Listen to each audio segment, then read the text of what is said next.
Sözlərimiz Cənab Ali Məhəmməd Rıza Şairımızın sözləridir. Qocalığa razı, havamız tədnisdir. Elimizin mürəqqamız sağlığına. Yaşa. Elədi cavanlığım ey əldən getdi qocaldın. Nə qolda zor qaldı, nə dizdə taqət. Var olmalı. Gecə gündüz xanən işin olmuşam, oturup durmam çəki bir saat, çəki bir saat. Gecə gündüz xanən işin olmuşam, elleri olmuşam. Elə oturup ey durmam çəki bir saat, çəki bir saat. Var o. Yaşa usta. Cavanlığım əldən getdi, qocaldım. Nə qolda zor qaldı, nə dizdə taqət. Gecə günüz xanənişin olmuşam. Vaqəən o cürdə insan cavanlıqda yerdən duranda elə bir alıcı quşdu. Bir polu yerindən durur, o iş iki niyyətində var, ancam verir. Amma qocalanda gərək bir o yana sönəsən, bir bu yana sönəsən, əlin atasan yerə. Dirsəyin atasan yerə, o birisi dizin, bu birisi dizin. Elə ustad deyən kimi təqribən sahada yaxın çəkir. Gecə günüz xanənişin olmuşam, oturup durmağım çəkir bir saat duvara.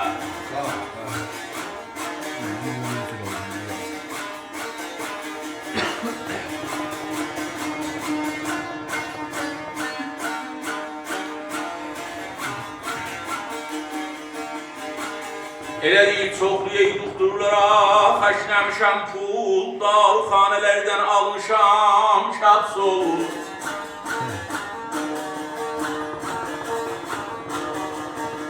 Her gün bedenime vururlar ampul, çörəyim kurs olup, çayımda şerbet, çayımda şerbet. Var ol, var ol. Her gün bedenime vururlar ampul, vururlar ampul. Elə çörəyime kurs olup, çayımda şerbet, çayımda şerbet. Yaşa usta, var o. Çoxlu düksürlərə xəşləmişəm pul, darıxanələrdən almışam şəbsul, gündə bədənimə vururlar ampul. O yerə yetirib işimdə çörəyim qurs olub, çayımda şərbət. Daha necə? Var ol, var ol. Yaşa.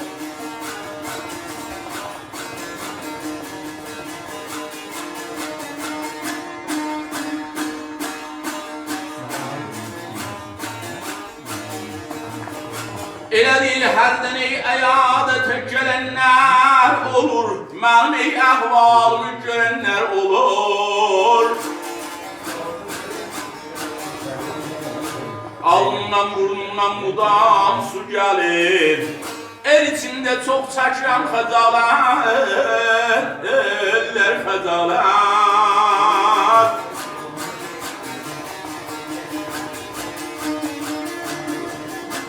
Hərdən əyadətə gələnlər olur, mənim əhvalımı görənlər olur. Ağzımdan, burnumdan, özümlə deyil, qocalığın əlamətidir. İnsan desə də mən eləmərəm, xutbəxud otomatiklar olacaq. Ağzımdan, burnumdan da sular gəlir, el içində çox çəkirəm xəcalət. Amma axırı.